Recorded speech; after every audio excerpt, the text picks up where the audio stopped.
आखिरकार देवेंद्र फडणवीस के आरोपों पर कार्रवाई हो ही गई।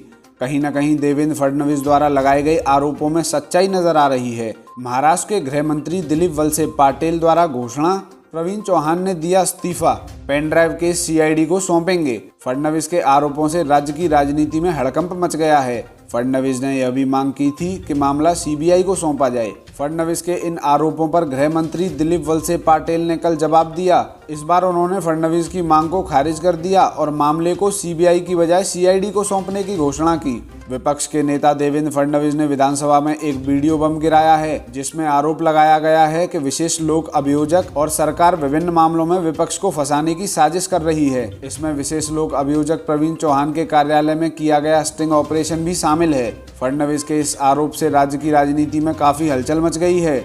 फडणवीस ने यह भी मांग की थी कि मामला सीबीआई को सौंपा जाए। फडणवीस के इन आरोपों का कल गृह मंत्री दिलीप वलसे पाटिल ने जवाब दिया। इस बार उन्होंने फडणवीस की मांग को खारिज कर दिया और मामले को सीबीआई की बजाय सीआईडी को सौंपने की घोषणा की है। गृह मंत्री दिलीप वलसे पाटिल ने देवेंद्र फडणवीस से कहा, क्या आपने एक जासूसी एजेंसी की स्थापना की थी?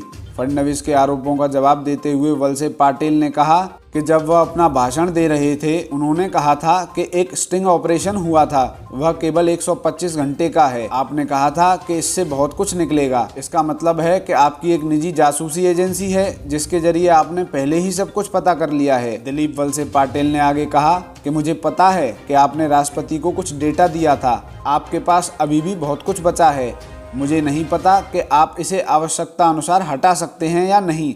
हालांकि इस मौके पर मैं सिर्फ इतना ही कहना चाहता हूं कि आपके आरोप चाहे कुछ भी हों, मैं किसी को फॉलो नहीं करूंगा, लेकिन हमें इस मामले की जांच करनी होगी। आखिर इस घटना के पीछे कौन है और ये कैसे हुआ? किसे दोषी करार दिया जाए? दोषियों के खिलाफ क्या कार्रवाई होनी चाहिए? ये सब जांच में ही उजागर होगा। आगे गृह मंत्री दिलीप वलसे पाटिल ने जानकारी दी कि सीआईडी को पेन ड्राइव केस सौंपा गया है। पाटिल ने आगे कहा कि हम श्री देवेंद्र फडणवीस द्वारा उपलब्ध कराए गए पेन ड्राइव की भी जांच करेंगे।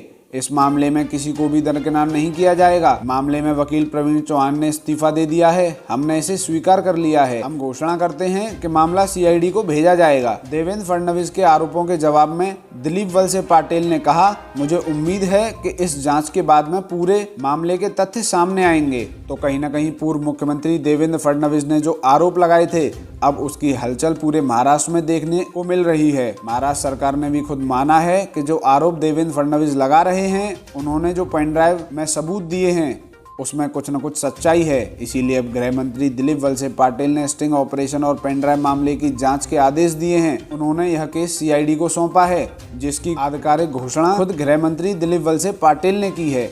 अब देखना दिलचस्प होगा कि कौन कौन कटघरे में खड़ा होता है, मामले में कौन कौन दोषी पाया जाता है। बहरहाल इस मामले पर आपकी क्या राय है, हमें कमेंट कर अवश्य बताएं। अगर चैनल पर नए हैं तो चैनल को सब्सक्राइब अवश्य कर लेना। धन्यवाद।